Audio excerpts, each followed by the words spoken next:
Assalamualaikum warahmatullahi wabarakatuh.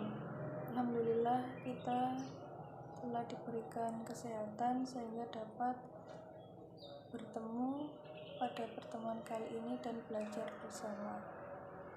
Sebelum kita memulai kegiatan pembelajaran, marilah kita berdoa terlebih dahulu. Berdoa mulai.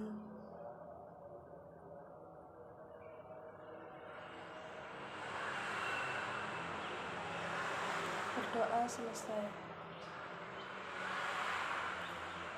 Pada pertemuan kali ini kita akan membahas mengenai materi lapisan bumi, gunung api, gempa bumi, dan tindakan pengurangan resiko sebelum, pada saat, dan sesudah. Yang pertama kita akan membahas mengenai lapisan bumi. Lapisan bumi itu apa, Bu? Bumi yang kita tinggali ini sebenarnya ada lapisannya. Lapisan atau komponen utama yang menyusunnya yaitu lapisan atmosfer, yang kedua litosfer, yang ketiga hidrosfer. Atmosfer itu lapisan yang mengandung komponen udara atau gas. Yang kedua litosfer. Litosfer itu lapisan bumi yang komponennya mengandung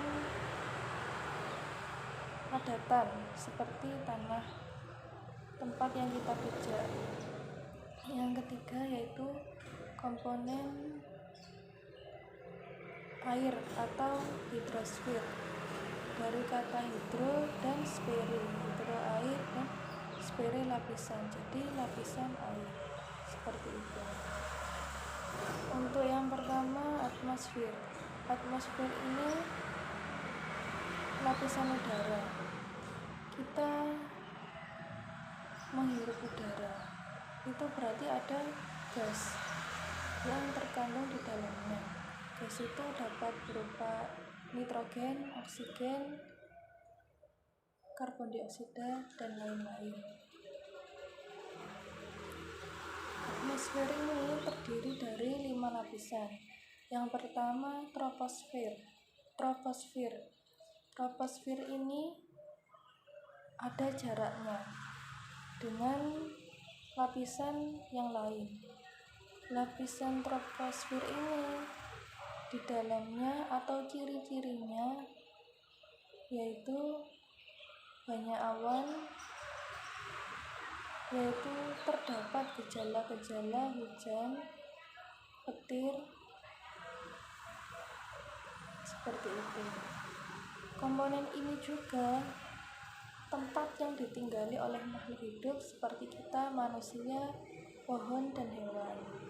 Yang kedua yaitu lapisan stratosfer.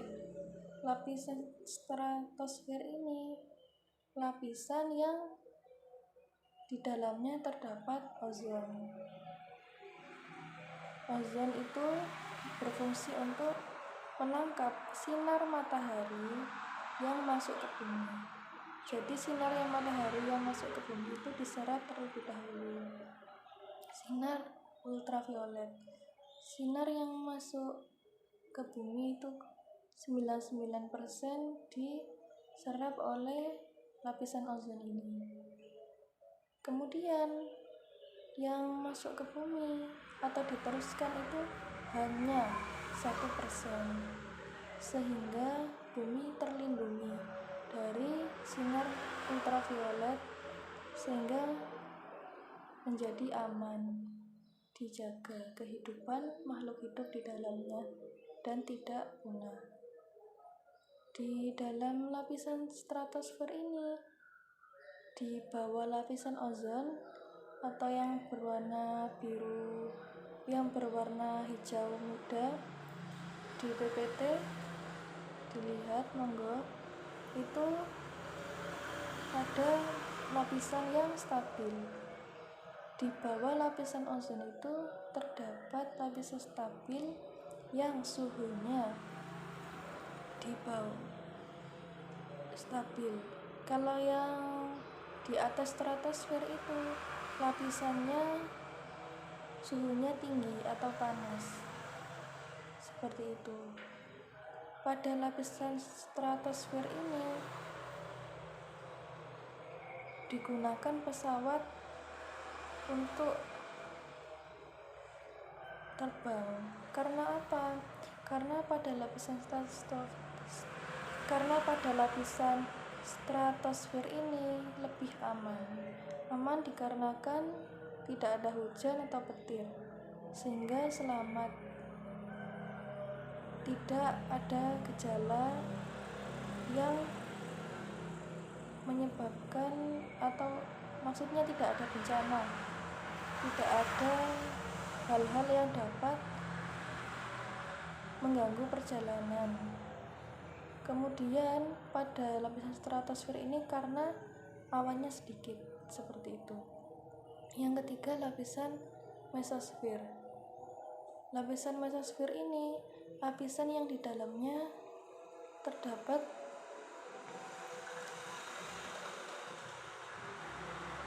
pembakaran dari meteor, atau biasanya kalau ada bintang jatuh itu sebenarnya bukan bintang yang jatuh, itu meteor atau asteroid. Di lapisan mesosfer ini maksudnya meteor atau asteroid itu dibakar sehingga menjadi potongan-potongan kecil, sehingga jika masuk ke bumi itu menjadi lebih kecil dan lebih aman. Jika besar kan akan berdampak yang lebih parah, seperti itu. Yang keempat, lapisan termosfer. Pada lapisan termosfer ini terdapat gelombang radio. Jika kita melihat pada HP itu kan ada salurannya. Saluran radio itu ada yang AM dan FM. Yang FM itu saluran radio yang dipantulkan. Jadi salurannya dari bumi, dari tanah ke lapisan termosfer, mantul kembali ke bumi. Jika yang FM itu diteruskan, jadi terus menembus. Yang terakhir yaitu lapisan exosfer. Lapisan exosfer ini lapisan yang terluar dari bumi. Lapisan ini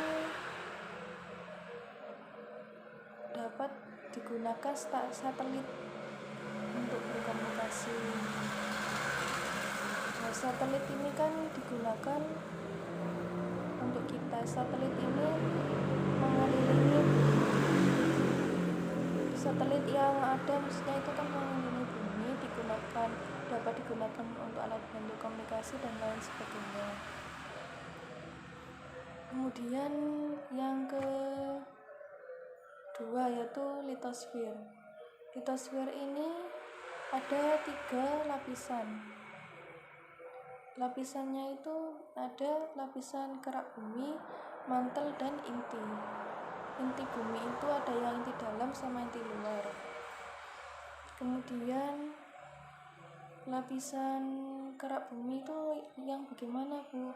Lapisan kerak bumi ini lapisan yang kita tinggali di atas tanah itu. Makhluk hidup, pohon, tanah, tempat tinggal bagi kita. Yang kedua yaitu lapisan mantel. Lapisan mantel itu lapisan yang melindungi inti bumi. Yang terakhir yaitu inti bumi. Inti bumi itu lapisan yang sangat panas, suhunya tinggi. Kemudian fungsi dari mantel tadi kan melindungi, karena kan inti bumi itu kan sangat panas, jadi dilindungi sehingga tidak sampai ke atas, seperti itu. Seperti kita analogikan seperti telur itu kan ada cangkangnya, kuning telur sama putih telur. Yang cangkangnya itu termasuk kerak bumi, Yang putih telurnya itu mantel bumi, dan yang tengahnya atau yang kuning itu inti bumi, seperti itu. Kemudian kita akan belajar mengenai hidrosfer. Hidrosfer itu apa? Tadi sudah dijelaskan bahwa hidrosfer itu lapisan yang mengandung air. Lapisan ini bisa berupa lapisan ini dapat dicontohkan dengan lapisan ini dapat dicontohkan dengan air sungai, air laut, air sumur, air embun, air es. Hidrosfer ini kan lapisan yang komponennya tersusun atas air, berarti berhubungan dengan siklus hidrologi. Siklus hidrologi ini siklus yang mempelajari mengenai proses terjadinya hujan. Air yang ada di tanah, di laut, menguapnya air ya, itu disebut evaporasi. Kalau yang tumbuhan itu disebut transpirasi. Jadi jika yang menguap itu air laut, air sungai, itu disebut evaporasi. Yang tumbuhan itu transpirasi dengan bantuan cahaya matahari. Seperti kita membuat air panas, istilahnya kalau bahasa Jawa itu menggodok gitu ya. Air dipanaskan, akhirnya menguap, bukan menguap. Nah, sama dengan yang terjadi pada air laut dan tumbuhan, menguap. Karena menguap, akhirnya membentuk bendungan, kondensasi. Dibendung dari uapan itu.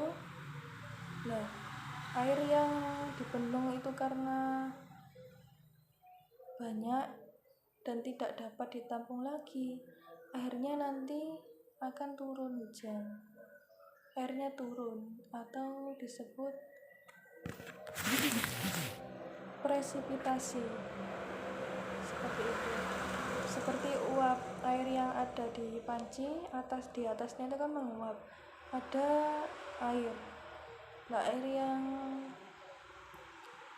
dari atas jika banyak kan akan menetes ke bawah, seperti itu. Nah, siklus air ini tetap atau konstan, meskipun diputar kemana saja tetap seperti itu. Kemudian apa hubungannya gempa bumi dengan lapisan bumi Bu? Lapisan bumi ini kan tadi tersusun dari komponen hidrosfer, atmosfer, dan litosfer. Nah, komponen yang ada di bumi ini bergerak. Bumi ini kan bergerak mengelilingi matahari, bukan matahari yang mengelilingi bumi. Jadi tanah yang kita pijak itu juga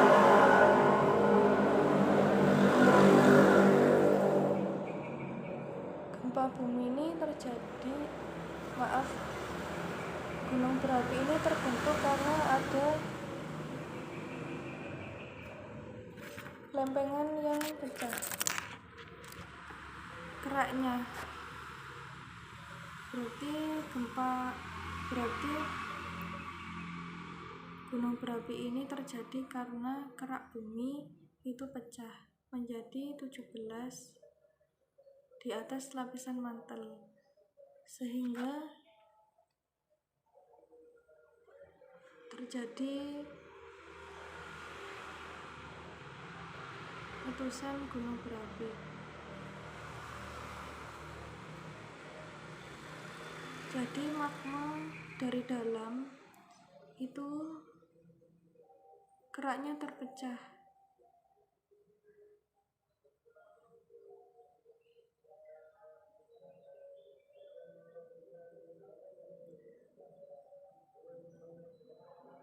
Jadi gunung berapi itu geraknya terpecah. Di dalam gunung berapi itu kan terdapat magma, lava seperti itu. Karena terpecah menjadi 17,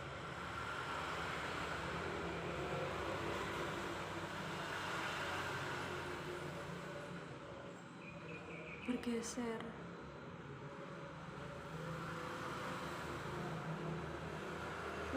Pokoknya intinya gunung berapi ini terjadi karena lapisan lempengnya pecah. Seperti itu. Gempa bumi ini terjadi karena akibat pelepasan energi yang secara tiba-tiba menciptakan gelombang seismik. Gelombang bumi ini disebabkan pergerakan kerak bumi. Kerak bumi itu atau lempeng bumi. Kemudian dapat terjadi juga karena gerak lempeng bumi yang saling menjauh. Jika kedua lempeng ini saling menjauh, berarti kan di tengahnya kosong. Karena kosong, nanti ada lempengan baru yang muncul. Lempengan baru yang muncul ini dapat berakibat fatal karena jika lempengan yang baru ini memiliki berat jenis yang lebih besar dari lempengan yang sebelumnya, maka lempengan itu akan mendapat tekanan. Kalau mendapat tekanan kan berarti banyak beban atau yang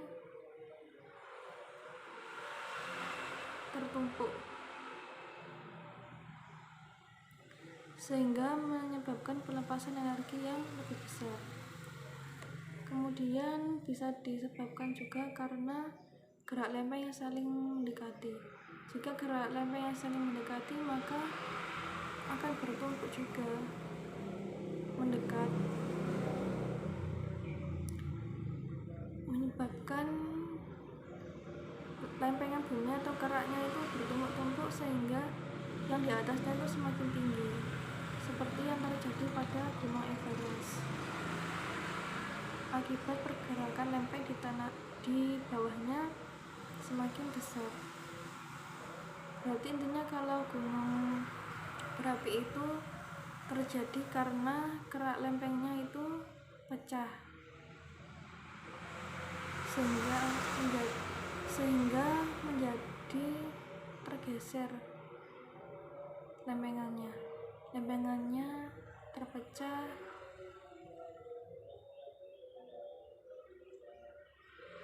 Kalau yang gempa bumi itu juga, pokoknya yang beban yang ada di bumi ini tidak bisa dibentuk lagi, akhirnya menyebabkan bencana. Jika ada bencana berarti kan ada solusinya, seperti itu.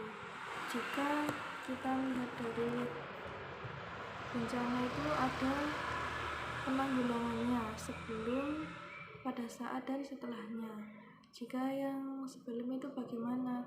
Berarti jika bencana di daerah anak-anak itu misalnya gempa bumi, itu sebelumnya itu apa? Pengurangan sebelumnya itu kita dapat mengurangi ancaman bencana maupun kerentanan pihak yang terancam bencana. Yang kedua itu kesiagapan. Yang ketiga peringatan diri. Jika ada bencana kan biasanya pada kemudian hari itu kan diperingatkan, sehingga kita bisa mengungsi, seperti itu. Dan yang terakhir mitigasi. Yang kedua yaitu tanggap darurat. Maksudnya pada saat bencana itu apa yang kita lakukan? Kan banyak korban yang terjadi seperti itu.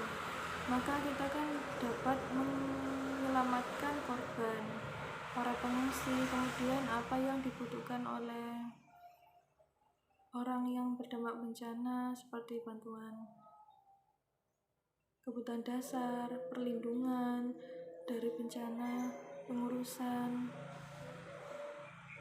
segala macam hal.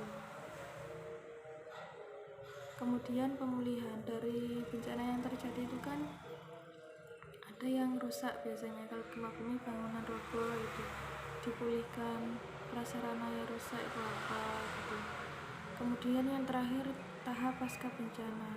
Tahap pasca bencana itu perbaikan dan pemulihan semua aspek pelayanan publik dan rekonstruksi, yaitu pembangunan kembali semua prasarana dan sarana, jadi dibangun seperti itu.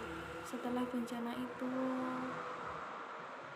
terjadi, apa yang dilakukan itu diperbaiki dan dibangun supaya kembali seperti semula.